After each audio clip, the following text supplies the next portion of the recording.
Welcome along to another episode after a weekend which saw United's unbeaten run come crashing to an end after a buoyant Fulham side put Erik Ten Hag's men to the sword.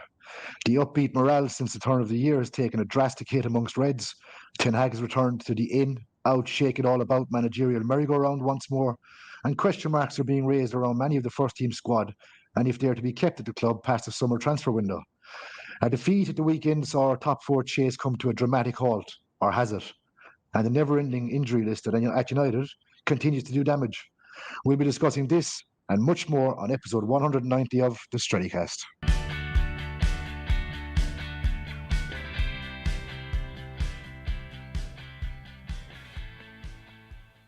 You're welcome along to this episode of Strettycast. I'm Brian Murphy, and as I'm sure you can tell from the change of voice, this episode sees me stepping into the massive shoes of Sean Connolly, who unfortunately can't be with us tonight, but will return with a belly full of fire for the next episode. Bear with me, folks, I'm a late substitution without the ability of Ole Gunnar Solskjaer, so we could be in for a rocky ride. Who knows where this episode could end up? But for sure, it's going to be interesting. Not least because I'm joined by two red rapscallions in Dale O'Donnell. How are we this evening, Dale?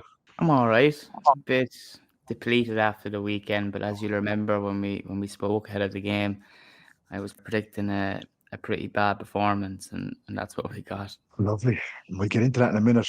And our esteemed guest of honour tonight, owner of one of the most infamous and dodgy coats ever seen worn at Old Trafford, a man of both questionable fashion sense and fantastic footballing opinions, the one and only, direct from the sandpit, it's Jonny Escott. Johnny, how are you? Oh, good, thanks, mate. That's some intro, that. Not seen that coat in a couple of years, to be fair. I don't think I need it out here, but yeah, I'm looking forward to getting back in it in a couple of months. What was going through your mind when you put on that coat? For anyone who hasn't seen it, Johnny turned up to Old Trafford with a coat down to his ankles in a pair of shorts in a white colour. It was quite peculiar.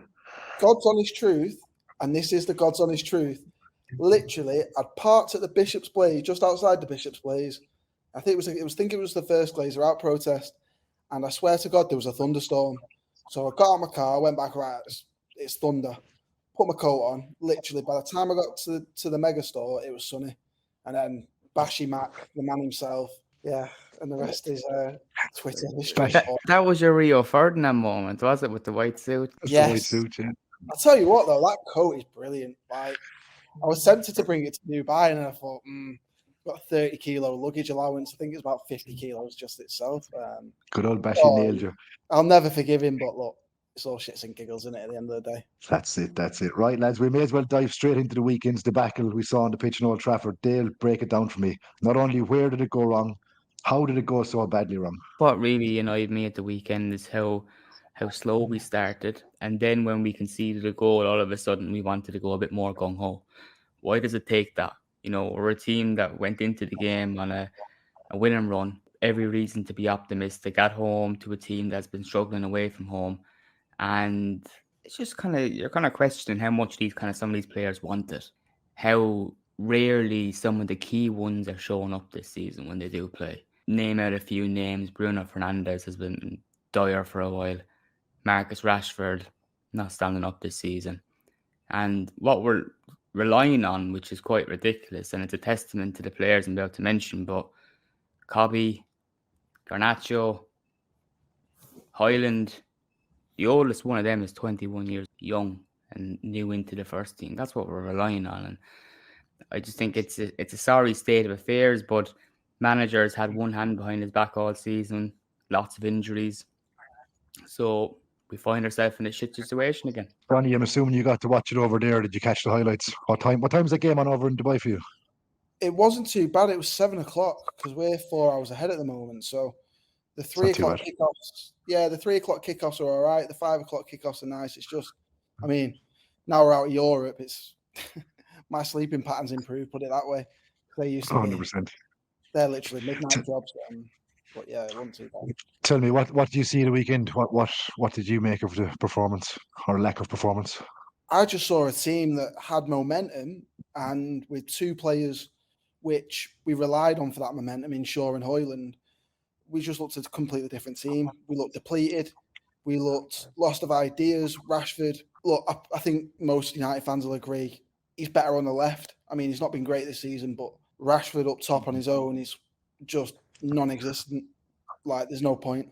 So I think that just changes the team dynamic. He doesn't really know how to play as a centre forward. So we've not got that outlet anymore. I think we even seen Garnacho coming through the middle at one point, which kind of worked in a way, but then you lose his width and we just looked a mess. And like Dale said, it took them to go a goal up to give our lot a kick up the arse when really we should have been playing with that intensity from, I mean, you'd say from the first minute, but you can't really expect that with this team. So you've got to say at the start of the second half, he gives them a bollocking.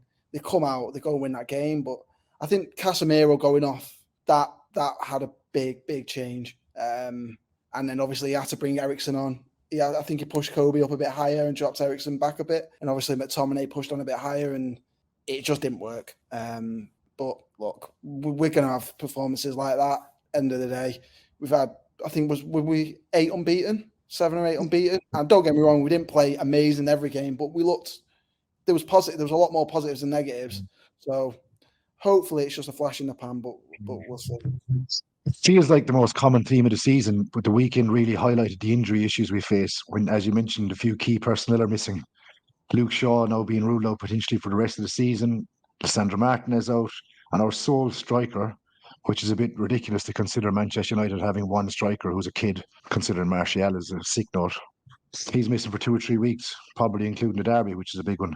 It doesn't bode well for us for the next few games, at least, but for the rest of the season as a whole. But let me ask you something about Sergio Reguilon. Was it a mistake sending him back from his loan? It was a hit and miss loan spell, granted, but given the lack of cover we now have at left back, Tyrell Malacia is nowhere to be seen. Victor Lindelof's been shoehorned in there, a right-legged centre half playing left back in a curious enough one. Aaron Wan-Bissaka has gone missing, so Dalot can't shift over to the left. Is it destroying our build-up play as a whole from the start? Are we in serious trouble because of this? Or is there a way we can reshape that defence to make it work? Dale, what do you think of that? I think I'm going to let Johnny answer this one because just before you jumped on, Brian, we were having a bit of a chat about Reguilon and he was surprised to see that he's at Brentford all of a sudden. And he was only saying that, we could actually do with him right now. Well, yeah, Johnny, what do you think? I mean, considering Brentford are currently 2-0 down after 9 minutes, I'm not sure whether we could do with him now.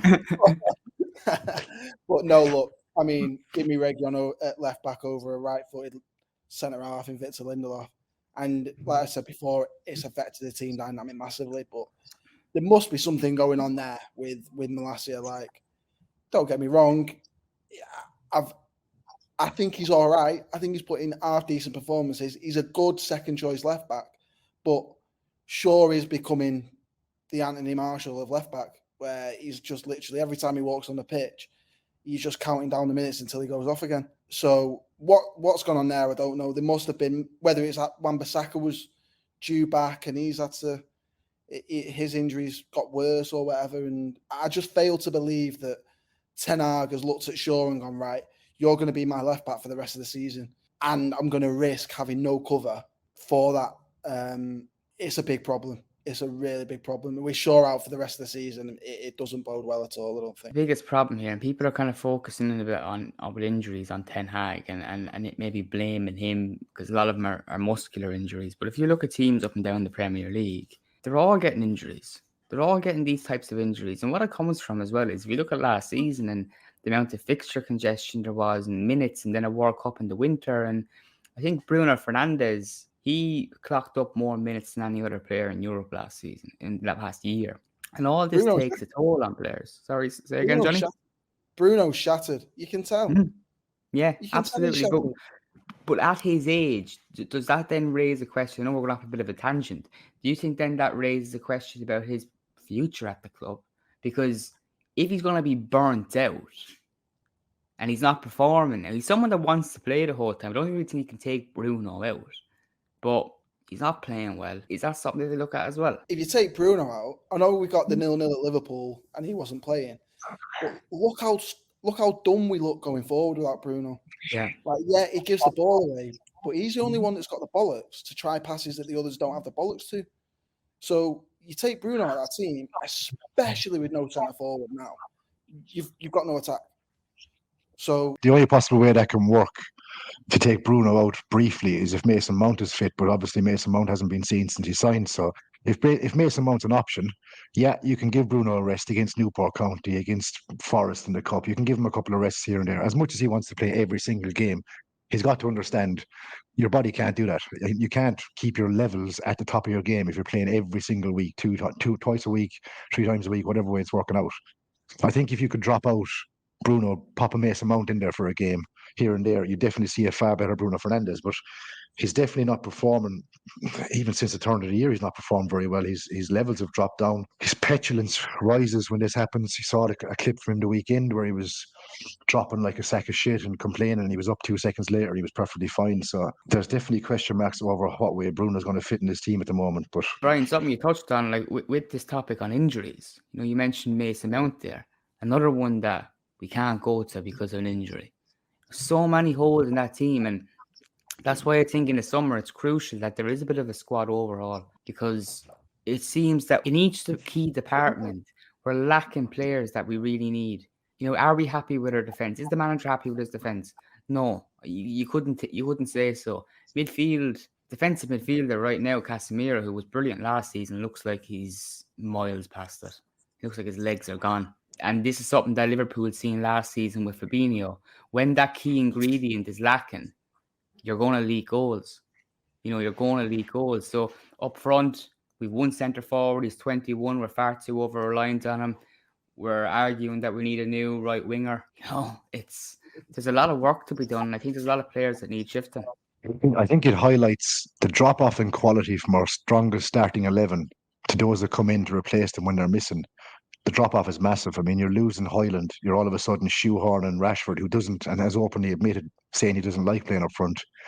You're moving Garnacho out of position to fit in Omari Forson. You're shoehorning Lindelof in at left back. The squad depth just isn't there, and definitely the quality in squad depth isn't there. So, as we've said many times before, we're facing a summer where once again we need an overhaul, and once again we need to get rid of 10 players, and once again we need to bring in 10 players. It's a constant merry-go-round, and there's another merry-go-round we're going to have to discuss. Probably the elephant in the room that has to be discussed, unfortunately, and not for the first time, is the future of our Dutch leader, Erik Ten Hag. Fair to say the media has had knives out for Ten Hag all season, regardless of our form or not. But it looks like the fan base have taken a sharp turn towards the dismissing of Ten Hag after the weekend. Is it a knee-jerk reaction after one defeat, given our form, given we've been unbeaten in 2024, won all games bar one up to Fulham? Or is it time to genuinely consider a new manager? Does this week put forth a challenge to Ten Hag that could see his tenure shortened? Not the first time we've faced these questions, not the first time we've asked these questions on the podcast. However, he did turn a corner. But after the weekend, I think there's a dramatic shift in attitude towards him. Are you keeping him still? Are you keeping him till the end of the season reassessing? Or does, for example, a heavy defeat against City Sunday spell the end for Ten Hag? Pardon my language, but anyone that thinks Ten Hag should be leaving United or get sacked is fucking mental. I mean, he's been at the club 18 months. We've seen what happened. I think he got his fully fit first 11 for the first time at the start of this year. And hey, look what fucking happened. Went 8 unbeaten, 7 unbeaten. We lose a striker. We lose a striker who scored 6 games in a row. We lose, on his day, the best left back in the league, right? And then we go and put in a performance like that. Don't get me wrong. Ten Hag makes some decisions, and I think, what the fuck is he doing? Like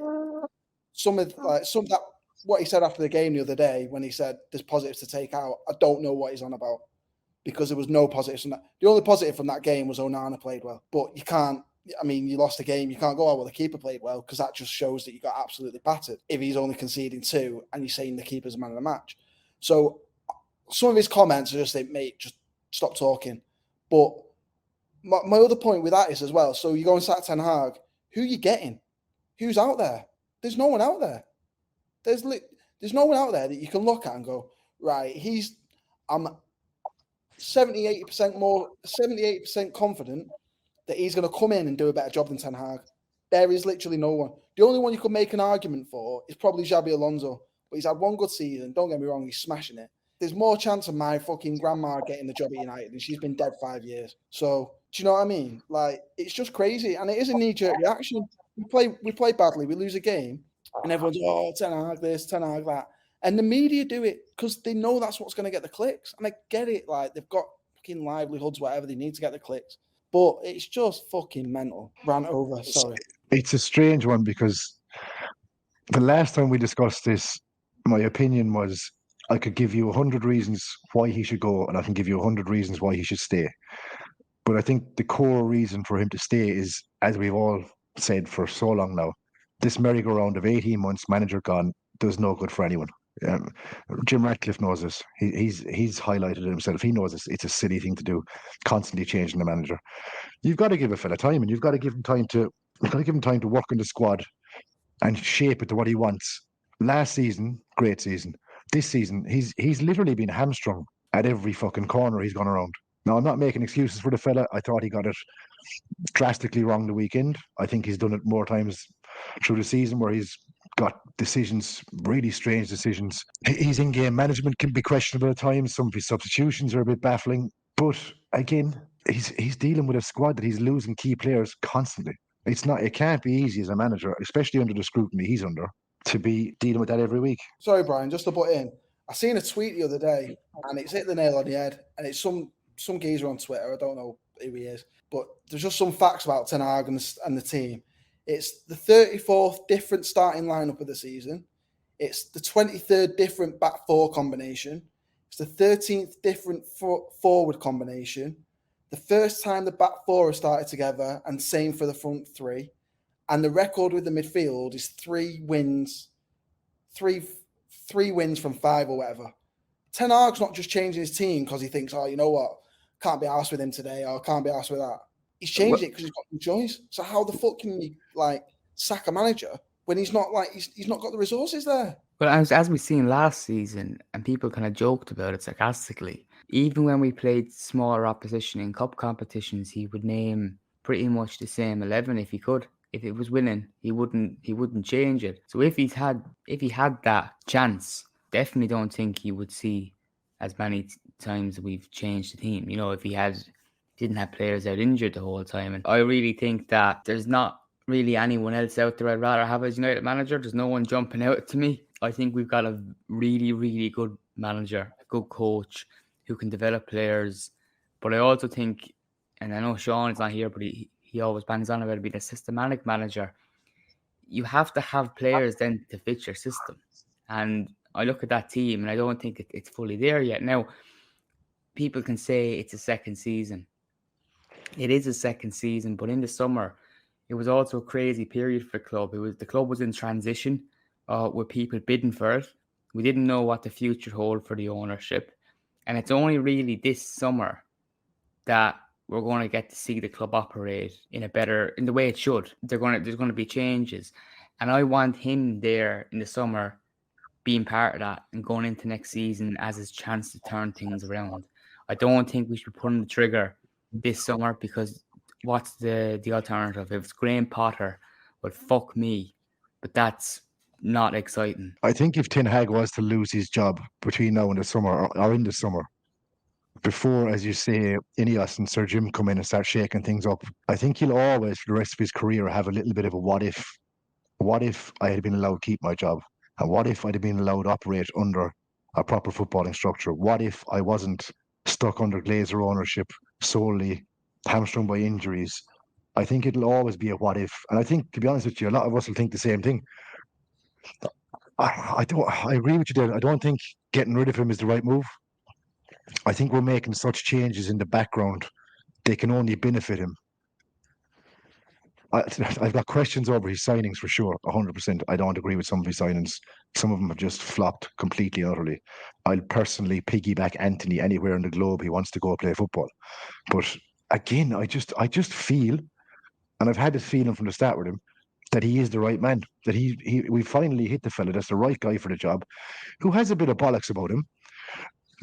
Maybe he comes out in press conferences and says stuff I don't like the weekend. I would have preferred some honesty. I would have preferred him to come out and say, yeah, look, fair enough, we were shit. No point saying any different. It's not him. It's not how he acts. But I'd love to see what he's capable of when we get these Baradas and Ashworths and all these lads into their positions. And he's got a bit of backup behind him on the board and people that have the right kind of ability and intelligence and football nous to support him in his job of building a team. I'd love to see what happens there. I think if he's kept on, and Henry Winter alluded to it, there's going to be some massive changes to that first team this summer. And I have a feeling there could be a couple of big names leaving. Dale, you want to jump in?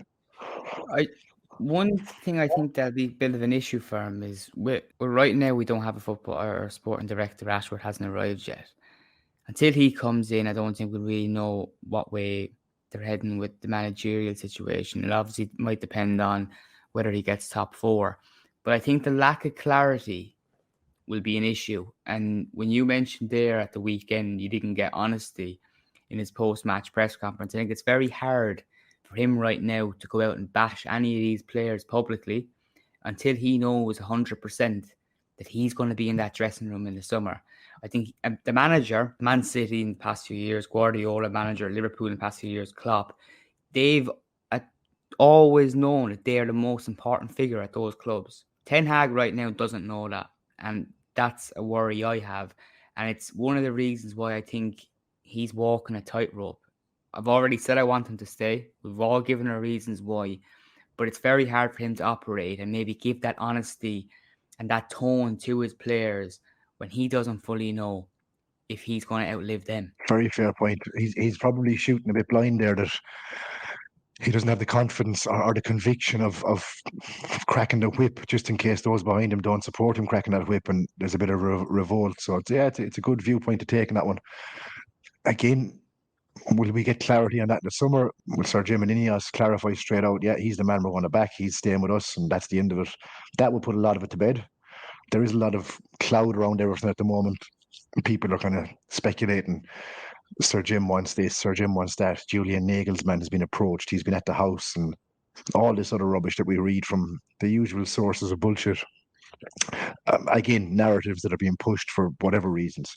Is it agencies? Is it an agent? Is it a person trying to push his name back in the papers? Is it just some fucking prick like Goldbridge making it up for likes? Who knows?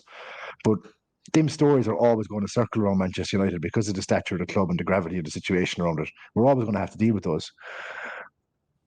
Unfortunately, and you've just mentioned something a second ago in top 4. Top 4 is a question we have to discuss. So, in stark contrast to Paul Merson's moronic statement about United shouldn't even be bothered about qualifying for the Champions League because we simply won't win it. So what's the point? We all know top 4 is a minimum target every season. Champions League football has a multitude of benefits, from attracting certain players to financial, and not least is the kind of competition Manchester United should be playing in, regardless. Are we now going to close this gap and secure a spot, or is it looking a hell of a lot more unlikely after that Fulham defeat? Bearing in mind it's one defeat. Granted, we've got some tough games coming, but are we throwing the towel in and saying we're not getting top 4 now, or are we still going to give it a go? Johnny? I think you still got to give it a go. I mean, what have you got to lose, really? It's not a case of if you give it a go and it doesn't come off, then you're going to drop out the top 10 or you're going to lose anything.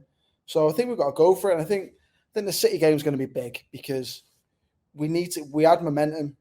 We weren't playing unbelievably well, but we were remembering how to win games.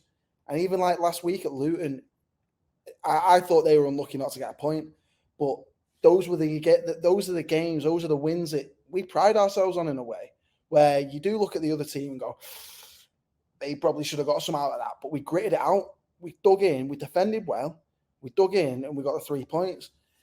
And I just think, I think the sooner Højlund's back is the better, because I don't know where the goal's going to come from.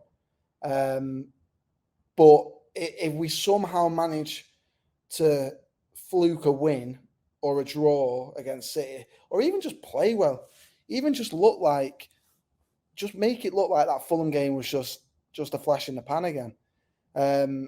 I think we've just got to go for it at the end of the day. And if we don't get it, we don't get it. I mean, Villa are going to drop off. They've already showed signs that they're dropping off.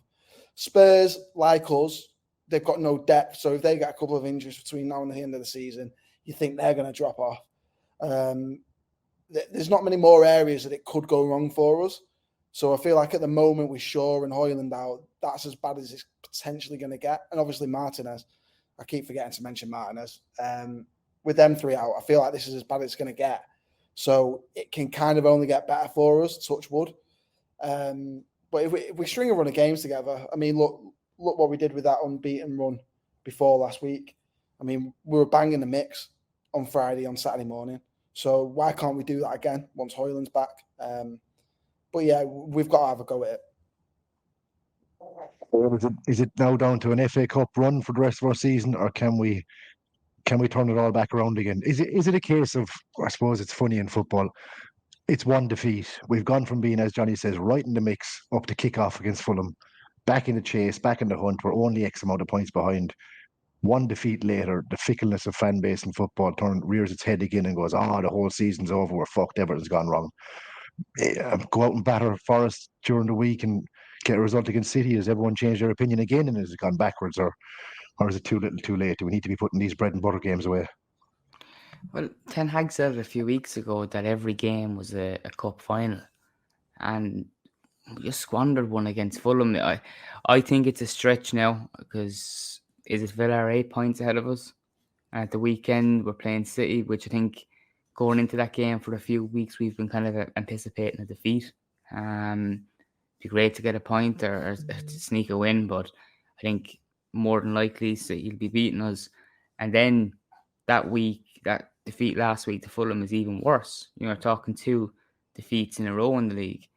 That really could push us down. Villa win at the weekend, and they're 11 points clear of us, and I think that's too big of a stretch to catch. That's why it's crucial that we go out and get a result really against Forest, because we're just talking about Ten Hag and his future. It would be fairly bleak if we crash out of the FA Cup this week and then the top 4 race dwindles. I think if that does happen, I think the tide around Ten Hag would definitely turn big time. And look, rightly so, it would be fair if we get dumped out of the FA Cup during the week and City batter us, which I really fucking hope they don't, because I don't want to fly over to Manchester Sunday morning and have a few pints and get fucking bummed off City again and be coming home absolutely devastated. But being ever the optimist, I'm going to say we won't. Yeah, it's funny, like, because he's on that knife edge. As much as we want to back him and as much as you feel like he's the right person, it's a results business, and crashing out of the FA Cup this week and battering off City, that's going to put some serious questions to be raised about him. And those of the people who don't support Ten Hag are going to get a hell of a lot louder, and probably justifiably so. So that's going to cause a bit of an issue for everyone. If you look at it from the perspective of Sir Dave Brailsford, Radcliffe, and the Inuit Sports Group that are now controlling football operations at United, they're looking from the stands right now in the past few weeks at performances. And I know we've been winning games, but I don't think the performances have been very inspiring. Now, you'd hope that they can take into account what we've been mentioning about injuries, and when we've had our key players back, we're a lot stronger, and we'd be in a lot better position right now if we had those players fit throughout the season. I hope they take that into account. But looking at performances and the way they're talking about best in class, you would be kind of fearing the worst, I think. Yeah, you hope that you can see the context around the club. I mean, obviously, as they've come into the club, they understand the shit heap that it is at the moment and the rot that's set in under Glazer ownership, and they have to understand and be realistic about the fact that they're almost building from scratch again. They're almost tearing down the whole thing and building foundations back and trying to rebuild a structure and an operation that functions with football at the forefront, as opposed to what we've seen under the Glazers and Ed Woodward getting fucking super noodle sponsors and wine sponsors and tire sponsors and fucking Eskimo hut sponsors. I mean, give us a break. That's brilliant if that's his job and solely his job, but Ed Woodward was probably the best commercial role on the planet. I mean, who's got a noodle sponsor? We do. It's outrageous. But when you put Ed Woodward in a room trying to sign the likes of fucking Romelu Lukaku, it's a lot easier to sign a noodle sponsor, because that's your job, than it is to sign a footballer and give him a semi-attractive wage and not overpay for everything than buy a fat cunt like Lukaku, but we did anyway. Yeah, it's a lot of context to be taken, but again, we can only trust. We're listening to Jim Radcliffe and the Ineos boys saying a lot of the right things, almost everything right, to be fair. So it's a lot of faith being put in these lads coming in that they're going to turn things around and get everything right. Don't expect it to happen overnight. Again, although we need it to happen overnight, it's a process. Gardening leave could affect some things for some people coming in. Not the easiest transition. And as Mr. Winter suggested, some lads could have some very fancy gardens by the end of the summer. We're going to move on to a lovely section of the podcast every week. And this week, we're going to give it a bit more time than usual in the listener questions coming in because we've got a couple of really good ones. So I'm going to open this one up to the first. Firstly, I'll give it to you, Dale, first, and we'll follow up with Johnny. Colin Wood on Facebook has asked, who of the present squad would you retain and build a team around? So essentially, who are your key components in the squad that you keep without any question and build your future team around? Licha, Cobby, Garnacho, Hoyland, and a bonus one, Andre Onana. No mention of Bruno Fernandes. No. That's interesting. Probably would have been a different answer a few months ago, but I'm going to say not a player that me personally would be building around at the moment. Does that, just to follow up, does that mean that you're of the opinion that you'd be willing to let Bruno Fernandes go from the club this summer if a sufficient bid came in? You see, why I'm hesitant to answer that is because there's going to be a lot of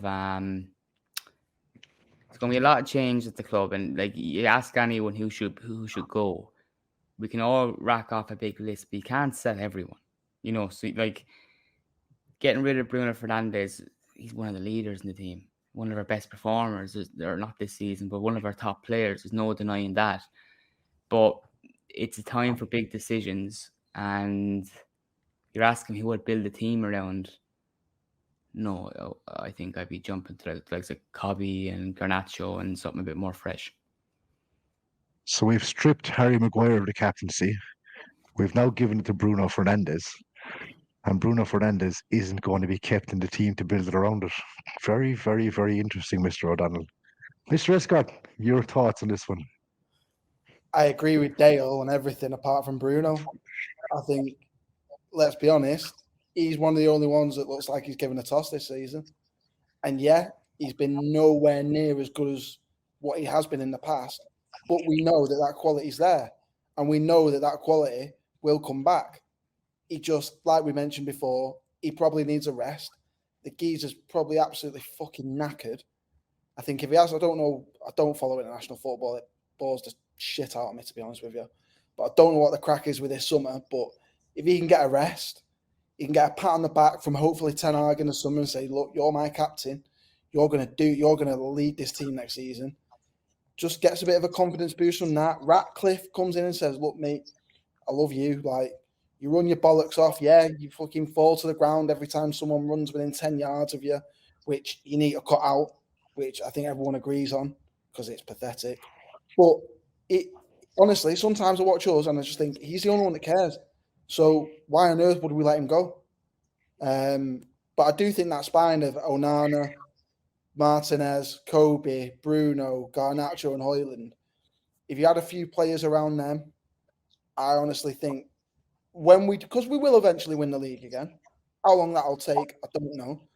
But if we're going to win the league in the next 5 years, I think the team will have all those players in it. I'll be surprised. Can I just add to, sorry to cut across to you, Johnny, with the whole thing with Bruno, what I think is a big problem in the team, maybe it might not be a matter of maybe I'm being too harsh on Bruno. I think a big issue with this team is you've got Bruno and Rashford in the same team. I wonder whether you can have the two of them in there and whether you can only really afford to have one. But why though? Is that I agree with you, but yeah, like I just think Bruno, they're kind of, I wouldn't go as far as say they're luxury. They're not luxury players, but they're players that kind of work in moments and key moments, and they create those sparks. I'm not saying you can't have too many of them, but they have a bit of a license that other players don't have. Like Bruno, for instance, he's got a license where he can lose the ball. And at times when I watch Rashford, he's got a license where he can run into dead ends the whole time. And I just wonder whether we're lacking a key ingredient because we're shoehorning too many of these type of players in. Tommy Riley on Twitter puts a question forward that's really going to hit home in this one. Do you think Ten Hag has abandoned his own principles because he knows deep down United's two most valuable players in Bruno Fernandes and Marcus Rashford can't play his system. Basically, he's never going to be able to sell them, so he's had to adjust all season to fit them in, and since he's come in. So I think this ties back into what you're saying, Dale. So continue on with your explanation of it, but I think Tommy puts that question to exactly the right time. Yeah, I think that's exactly it, because it goes back to what we're saying about having a systematic manager. And has he gone back on his principles? Maybe a little bit, but we shouldn't be too surprised, because when Ten Hag went to Ajax, he wasn't exactly known for playing the Ajax brand of football. Since he's come to United, he spoke about when he goes to a club, he tries to capture their DNA and play their way. The irony in that is, in recent times, it's been pretty dull, and maybe he's been only watching United for the past 10 years, because it does look like a bit of our DNA. You're talking the DNA, everything's from Louis van Gaal's time at the club. Yeah, maybe. So look, I think it will get better if he had better players in at the club, and also players that fit his system. And I think that's what we're getting back to. Bruno, it might not be a matter of shifting him; it might just be a matter of maybe building around him, and maybe getting rid of Rashford. Lead us on to the next question from Matty Franklin on Facebook. There's a bit of an ongoing theme to this, but it works well because he asks, what do we do with Rashford? He's proven he can be world class at times, but it's at times and something just isn't working. I think the whole entire fan base at the moment, just to deviate from that, or not to deviate, but to expand on it, I think the whole fan base is currently fairly pissed off at Marcus because start of the season, he wasn't playing very well, and I went on a rant in his defence after a few games saying, lads, relax. He's just saved our bollocks week in, week out last season. He's shown what he's capable of. He's been absolutely phenomenal. Then you've got the sample base of great season, bad season, great season, bad season. And in the contract, the big bumper contract, his own personal issues in the background, which are rumoured every single week, what's going on. But since I got up in my soapbox and I defended him valiantly, he's basically shit all over me because he's been absolutely brutal every week. And he's been out in the piss in Belfast with some tramp that sold the story to the papers. And he's just basically been a fucking ghost. Barring the one game he scored, I can't remember, off the top of my head, I've drawn blank, but the one game he scored one, and he started gesturing to the fan base as if to say, go on, what are you all talking about now, you cunts? Well, we're talking about the same thing we were talking about for the next couple of games, Marcus, because you didn't back it up, you were shit again. So, is it time to sell Marcus Rashford this summer? Massive. Now, I'm going to be honest. Selling Marcus Rashford is a fucking huge decision. He's Mr. Manchester United. He's the United boy. He's the local lad. He's the face of the club. He feeds kids. Doesn't score goals. Is it time to cash in if we get a big offer for him? Is it the right time for him to move on personally for his career? Has he hit the end of the road at Manchester United? Jonny. Well, I think he has. And I think that point that he just made, that he should get it, like he should, obviously he's a local lad. I feel like that makes it worse though, because he's been immersed in United all his life. It's not like I'll use Anthony as an example. He's just come to just club come 18 months ago. He doesn't get the whole United DNA thing. Rashford does, yet he doesn't look like he's arsed. Like, Rashford was brought up 2-3 miles away from me. That area of Manchester is United. Apart from Withenshaw, because he's brought up in Fletcher Moss Way, I think, or whatever. That's United. Everyone there is United. Everyone that goes to school is United. So you're brought up to look at Old Trafford and go, fucking hell, like, I can't wait. I pray to God I play there one day, right? So that doesn't leave you. So why am I now seeing Rashford throw his toys out of the pram? He's not tracking back, and he doesn't care. It's like he's had a good season. Don't get me wrong. Last season he was unbelievable, and I was like you, Brian. Like at the start of the season, I was like, look, he's probably just a bit hungover from last season. Well, turned out to be he was hungover from fucking something else by the looks of it, and he's just having a rough start. Whereas now, there's no excuses. He went to Belfast. He come back again. I forgot which game it was that he scored, and you're like, right, bang, got a reaction out of him, buzzing. Thought, here we go, he's turned over a leaf now. Next game, he's fucking even worse than he was the game before that. So it's like, I mean, if PSG came in now, I don't think they would, because I don't even think they're that stupid with him in this sort of form. Ravel Morrison's just come to Dubai to play for Arjan, I think. He's a good lad, Ravel. I like Ravel. I tell you what, Rashford won't fucking get a game for them at the moment. And I think they're 8th in the United Arab Emirates League. Honestly, like, he just needs a kick up the arse. And I pray, if he's going to get that kick up the arse and he's going to return to that form of last season, I pray it's at United. But I just can't see it. Give me a figure, Johnny. What's the magic number to take Marcus Rashford away from Manchester United? What's he worth? Honestly, I'd take 50 million. Ooh, that is a fucking shocker. Low. I feel like he's creating don't get me wrong, I'm maybe well off the mark. I don't know what goes on in the changing room, but I feel like he's creating a bit of an atmosphere as well. Like when the younger kids, not necessarily the younger kids, but when the players are seeing someone like him, who's been brought up with his United DNA, looks so unasked, what's that going to say to them? So I just feel like it's not just on the pitch. I just feel like he's off it. And you see him in his behaviour going to Belfast and then saying, oh, I can't come in, I'm poorly, when he was just hungover. That attitude's horrendous. And the last thing you need is someone like that around the club. So maybe, I mean, we've got no losses to cut with him. It's not like we paid 90 million for him. So take 50 million. We get a decent second striker for 50 million, and then we've got Garnacho on the right, and we can get an half-decent left winger in. I think, given the stature of Marcus Rashford globally, the media following he has, the popularity he has outside of obviously his shit performances, but in general, he's slightly iconic in the game at the moment in the England setup, in the United setup. Even though he's not performing this season, he's still one of those big names that people talk about. If you're seeing Jack Grealish, don't make me laugh, come in for 100 million, and Marcus Rashford is in essentially the prime of his career, he's having a bad season at United, he's lost his way a bit off the field, surely you can't be getting 50 million from him. We paid fucking 80 for Anthony, and the cunt just spins around the sideline like fucking the Tasmanian devil. I don't think 50 million takes Marcus Rashford from United, to be honest with you. I think it's got to be closer to the 3 figures. Has to be. And I just want to give him a bit of credit as well, because I know it hasn't been a good season for him. I know everything you've pointed out about his behaviour off the pitch has been worrying, but just looking at it a bit deeper, isn't it as well very much out of character?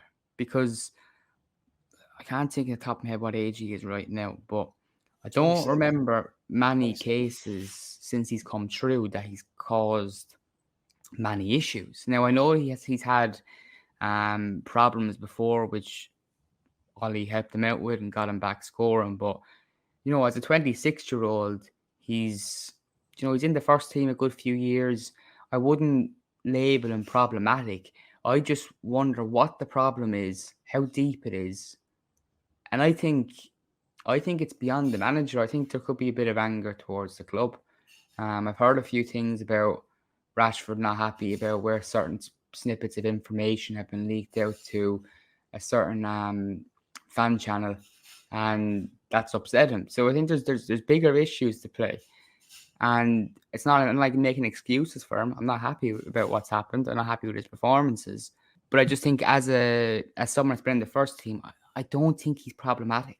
I wouldn't say he's problematic as such. I think he definitely saw his arse when Sancho got fucked off. I think that definitely hurt his feelings a bit because he's one of his little buddies.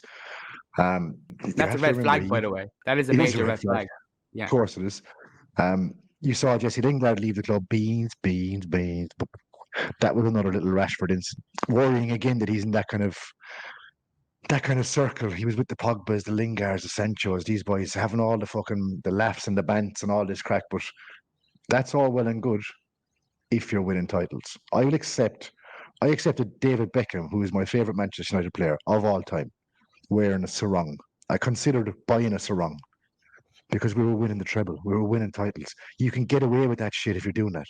You can't get away with popping over to Belfast, hitting the nightclub with some random fucking slapper that works in a restaurant, out for the night on Grey Goose vodkas and dropping stinkers. It doesn't work. You can't be coming off. Who was it? Oh, he come on the week after with these fucking dangly earrings that would have been seen in the Oscars. These mad looking things. mate, you've been playing fucking shit. Take them big dangly things out of your ears. Go and score a hat trick and come back and put on your fucking sarongs and your earrings. But you've got to relax on this bullshit. Like the circus around the player, you'll accept it. You'll accept lads inside the dressing room dancing around, doing their fucking TikToks and all this nonsense. If you're proving it on the field, if you're earning your wages, the stupid wages you're on, if you're giving big performances, that's fine. If you're playing like shit, keep the head down, knuckle down. Johnny. But you know what the sad thing is? We're saying this because we expect more from him. We're saying this because we know there's a very, very, very good footballer there. As he showed last season, he was one of the most prolific footballers in Europe, in the world. And deep down, he's a good lad. He really is a good lad. He's come from humble beginnings. He's done all that stuff for charity, feeding the kids or whatever. And yet this season, it's like it's just someone else, someone completely different. Whether that is down to what's happened, I know Lingard was a couple of seasons ago. Whether that is the Sancho situation, whether that is even maybe the Ronaldo situation, I don't know. But it's like it's just he's gone away in the summer. Whether maybe the World Cup had that was a year ago, wasn't it, 18 months. But it's just because he wasn't even the start of 2023. He just looked a bit different, and I don't think he scored with like 7 or 8 games. I think he went 7 or 8 games without scoring towards the end. But it's just like he's just a completely different player to last season, and it's sad. That's why we're so annoyed, because it's kind of like having a missus going on holiday and then coming back and she's just not the same. And it's like, oh, well, the relationship's kind of done with, isn't it, by the looks of it? And then you're just clinging on, hoping that it's going to change. But deep down, you know it's not. And it's just, I'm sad. I'm sad because I want the kid to do well. There's nothing better than seeing a kid brought up from near you smashing it. And like, even if like he smashed it and went to Real Madrid and lived that whole mad lifestyle and bagged for fun in like Madrid, I'd be buzzing.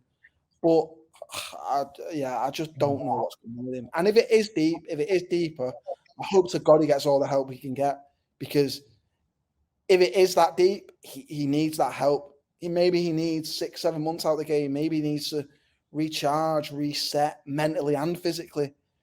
Maybe that's what it's going to take. And if he said, look, that's what I need, I'd be more than happy to keep him. But something needs to change. We did that with Jadon Sancho. Sancho had mental health issues, and the entire fan base, including Erik Ten Hag, backed him 100%, gave him the space he needed, welcomed him getting that help, welcomed him back into the side with a big smile on his face, and he just absolutely fucking shoved it back our throat again, which is a killer. But I think what you said about Rashford is one of the best takes I've heard on the situation so far. The reason we're so critical and the reason we're so pissed off with him is because we expect so much more from him in particular. Because he is supposed to be the one who gets it. He is supposed to be the fellow who understands everything. He's supposed to live, breathe, drink, sleep, eat, repeat Manchester United. And what we're seeing on the pitch definitely doesn't reflect that at the moment. If I was to speculate, I reckon there's something going on drastically in the background. I don't think the team that are around him are helping him in any way, shape or form. His brother in being involved in it, family involved in anything, never bodes well for me in any aspect of football. Look at that guy. What was the guy? The French lad was supposed to come to us from Juve was last season, midfielder. Rabiot. Yeah. His mother was involved in it. Like, she's a fucking head case. I mean, having your family involved in your business, and especially a profile that high, it's dodgy. It either goes very, very well, or it can be an issue, because as we've speculated around Jadon Sancho, too many yes men, too many people saying, yes, Marcus, you are the star. Yes, Marcus, you're great. Yes, Marcus, you deserve 4 million a week. Yes, Marcus, you can go on the piss in Belfast. Doesn't work out very well. And maybe that's what we're seeing. Maybe we're seeing a background team that aren't suited to what he needs at the moment. And I mean, he's changed a few personnel around him. One in particular that might not have helped his case. Dale, I haven't given you a chance in this one, but are you going to let Marcus Rashford go this summer? And if so, what is the figure? I don't want to. I don't want to think you definitely get over 100 million for him. But again, Johnny touched on it's because these criticisms we have is because we expect so much of him. And I think that's what I'm kind of hanging on to, and the reason why I don't want to sell Rashford. I think the idea of us selling him, an academy graduate with so much talent and ability that we know of, he scored 30 goals last season. it's just wrong. I'm not saying it can't happen, but it's not something that you ever want to see happen. You know, the expectations for him to go on to be our star. Going into this season, he was our star. That's kind of starting to change now, and it's looking like our star right now is Garnacho. Look, I think it goes back to what I was speaking about with Bruno. I do think one of them should be sold in the summer. I'm not 100% convinced that it has to be one or the other, but I think that one of them should be moved on and cashed in on, and we should put our money elsewhere. I think this is a pretty groundbreaking episode because we're discussing the current Manchester United captain, a fella who came in and just fucking ripped the league to pieces, potentially being sold this summer, or Mr. Manchester United, local lad, star of the show, 30 goals last season, getting sold this season. And and I'm not saying you're wrong by any shape or form. I'm not saying you're wrong. But it's also Personally, a scary prospect because we're also going to get rid of a lot of other players. So, like, considering the other, that's what I'm worried about. I'm not saying that we have to get rid of one of these two key players. So it might be thrown into the mix because we also consider the amount of players leaving this summer. You have Casemiro likely, Varane not going to be getting a new contract. Who else is on at the end of their deals? You've Wan-Bissaka likely to leave, Sancho likely to leave, Donny van de Beek likely to go. It's just a lot of players, a long list. And then we're throwing on the likes of Rashford and Bruno. It's big, but I think people listening, I'm not pushing that I want them out. Hopefully you can see what point I'm trying to make is that I think having them both in the team is causing, the best word is friction. if I'm honest, if I was to give my brutal, honest answer on this situation, I would sell Marcus Rashford this summer based on what happens for the rest of the season. If he continues the form he's in and he continues the demure he's in and the body language and the attitude on the pitch, if that continues through this top four challenge and FA Cup run, if he just simply doesn't look like he gives a bollocks coming into the season, I'd say fair enough. It's probably not going to work out because you've given a full entire season looking like a guy who doesn't want to be here. And if that's the case, fair enough. And maybe that is what he wants. Maybe in the background, he's thinking to himself, yes, I do want to go. Would I be sad to see him leave? Yeah, for the reasons you've given, absolutely. I'd hate to see someone's career at United end like that. But I really hope it turns around, but his body language does not endear me whatsoever at the moment. And again, if he does go, I think 3 figures will be needed. Johnny? Something we've not mentioned. Has he just been sussed out by defenders? And that might have just got to him. Did defenders know how to defend against him now? And he's tried things, because all he does now, all seems to happen, he just runs into defenders. Do they now know how to defend him? And then in his head, he's gone, shit, like, I've lost my trick here. What do I do? And then that's obviously instigated the confidence going. Like, I mean, I've not heard many people suggest that. I'm not saying it is the case, but I mean, that could well be what's happened, and he just can't improve. It would be it's a significant drop, though, if that's the reason that defenders have just copped onto him. Because, last season 30 goals. So what we're seeing now, it's like, what did all the defenders in the Premier League get together on a WhatsApp group and this is how you sort out Rashford? Because if that's the case, they're all fucking on it. If I see Marcus Rashford run into the right back once more, I'm probably going to beat my head off a wall until it bleeds. It's so frustrating. I get your point, Johnny. I know what you're saying, even though Dale has just slapped you across the face. I get your point completely. He looks devoid of any ideas. He's just gets the ball head down, runs straight into the defender, and he doesn't have any tricks up his sleeve or any style or creativity. But again, like last season, he was devastating. The only word you can use for Rashford last season was devastating. He was coming off that left wing and he was causing havoc to every team he came up against. Be it in Europe, be it in the league, he was devastating. And as Dale says, the drop off from that level of being absolutely sensational Absolute dog shit. There must have been an interesting WhatsApp group. That's all I can say. I think it takes more than a text message from Seamus Coleman to Lucas Digne. Right, lads. We're going to have one more question before I finish up with a more amusing one.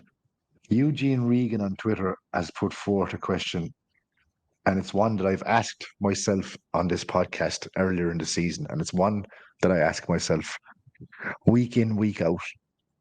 Is the captaincy too much for Bruno Fernandes? Dale? I think Bruno is a leader without needing the captain's armband. But I can see why he was selected, because we haven't got many leaders. I think my choices would be, if I had a choice and he was fit, I'd love Leach as captain, but there's probably a bit of bias in that. So are you saying Fernandes was picked because of a lack of other options? Yeah, no, 100%. I don't think there was that was the whole debate I think we were all having.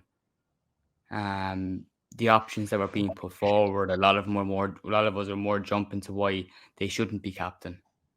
Like, there was even suggestions last season that David De Gea should be captain. You know, that was one of the candidates. So yeah, I think he was the best pick out of a poor bunch of leaders.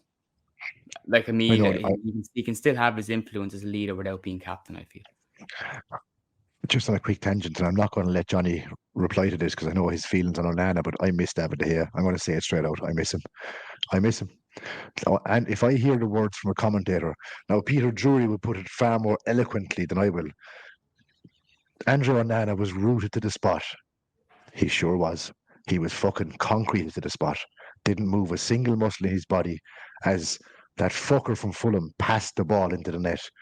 I wasn't at the game, couldn't make it. I almost went through the television to assault Onana for not fucking at least making an attempt.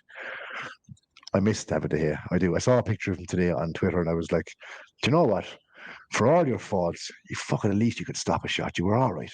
But then again, I suppose in Onana's defence, he has faced 6,372,145 shots this season so far. So he's probably saved quite a few. I think he's been okay lately. He's been fucking shite. He's shite. He's shite. I'm not going to change my mind on him. I don't like him. I don't think he's going to be the man to do the job. I know we're supposed to be talking about Bruno, but I can't buy it. I can't take Onana as... I can't believe we've gotten rid of a guy. I look at his smile and think, like, I have to like him.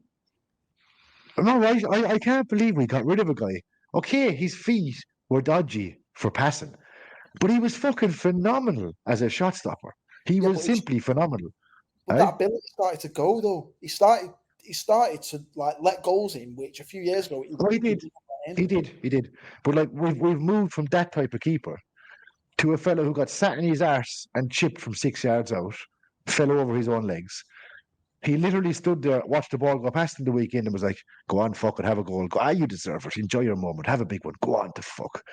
He's had some horrific... He's the reason, and you can say I'm being an absolute cunt to him, he's the reason I'm not going on a European away last week. Because he fucked us in Europe. More often than once, he fucked us in Europe. It's his fault that we are not still in Europe. It is no one else's fault. It is Andrew Onana's fault. Simply and solely, he is responsible for our European exit. He's got something about him. Not the worst keeper I've ever seen, but I can't understand how he's deemed this phenomenal superstar keeper because he can play a couple of Pirlo passes now and again. You got to stop shots, man. You got to give more than that. And considering you've got a defense full of fucking dickheads in front of you, you've got to be right on your game.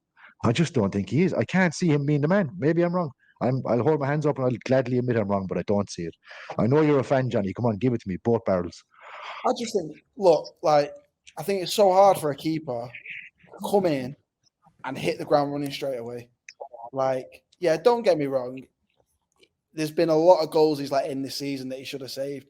But then I feel like for the past 2 seasons with De Gea, there's also been that maybe not as many, like in proportion or whatever, in the same the same time period or whatever.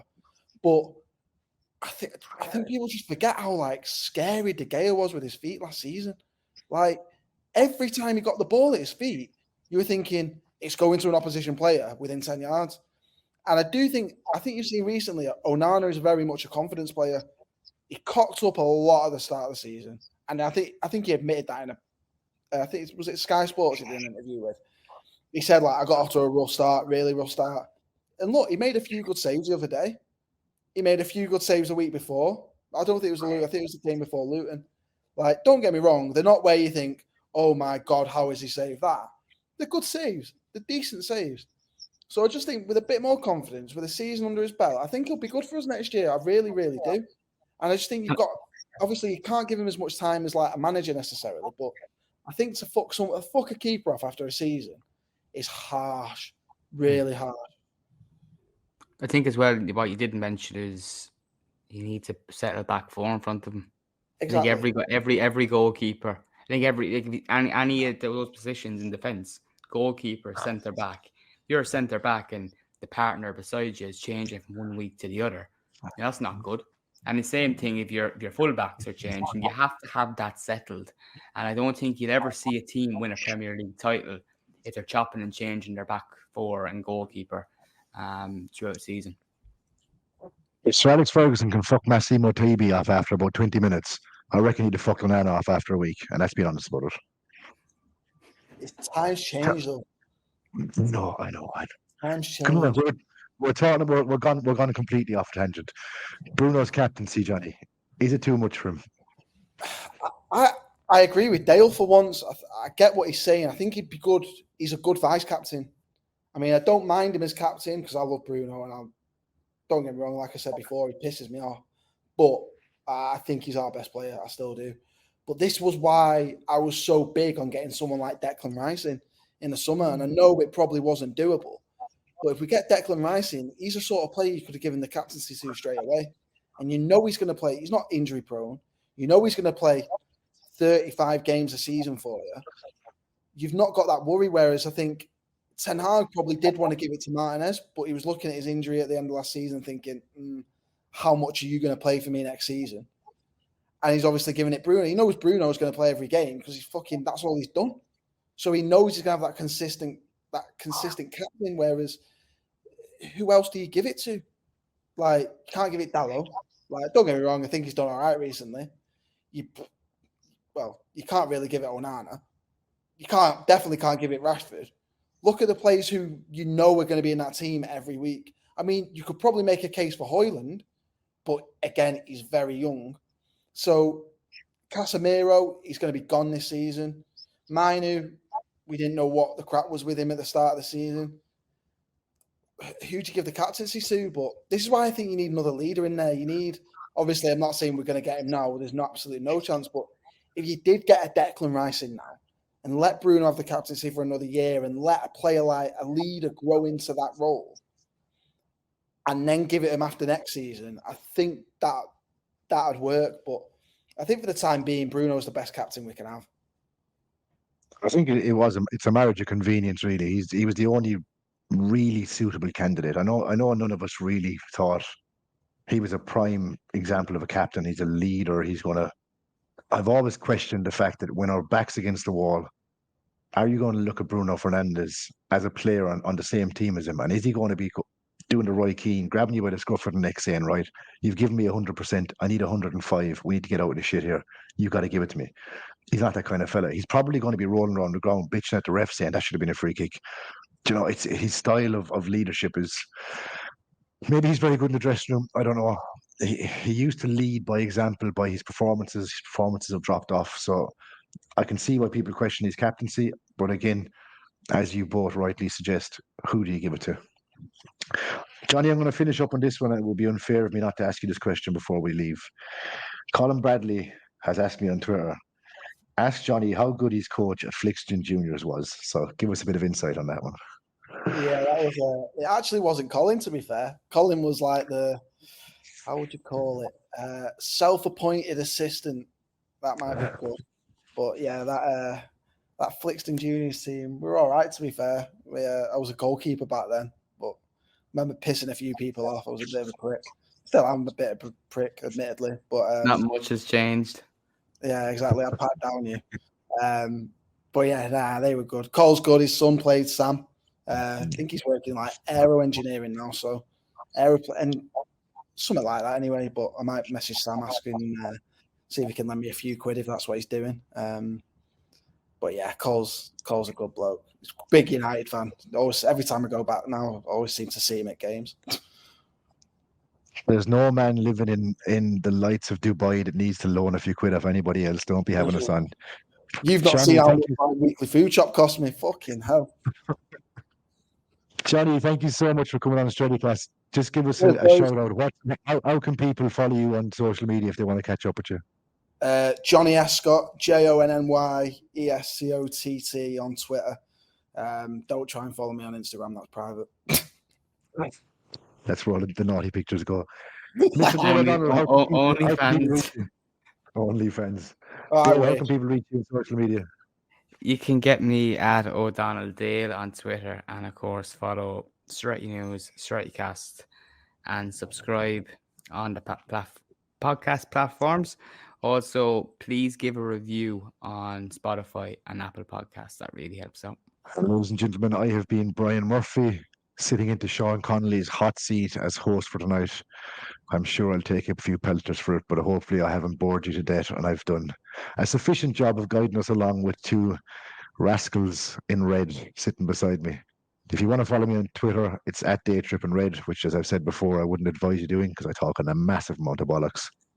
If you don't subscribe to the podcast, I will place stink bombs in your letterbox weekly until you do.